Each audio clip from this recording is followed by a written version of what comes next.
Salam.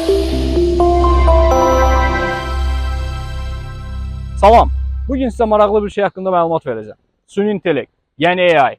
Sadə dillə desək, süni intellekt insan kimi öyrənə bilən, qərar verə bilən kompüterlər və proqramlardır. İnternetin həyatımıza girməsi ilə bərabər biz bütün datalarımızı, bütün məlumatlarımızı, keçmişimizi, gələcəyimizi, tariximizi, hətta xəyallarımızı belə internetin səhifələr arasına yerləşdirdik. Süni intellekt isə bu məlumatları oxuyaraq öyrənir və bizim üçün qərarlar yetişdirir.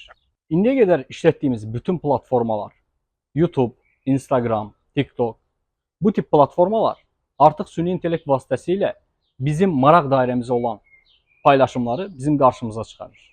Həmin bu dediyimiz algoritmlər bizim profili yaratdığımızdan bu yana etdiyimiz hərəkətləri, baxdığımız postları, videoları və yaxud da şərhləri, bəyəndiyimiz bütün postları bir yerdə toplayaraq analiz edir və bizim internet xarakter profilimizi çıxardır. Hal-hazırda istifadə etdiyimiz süni intellekti 3-4 yaşında uşaq kimi görə bilərik. Onun daha çox biliyə, daha çox öyrənməyə ehtiyacı var. Bunu isə biz hamımız birlikdə edəcəyik ki, daha düzgün, daha dolğun cavablar ala bilək.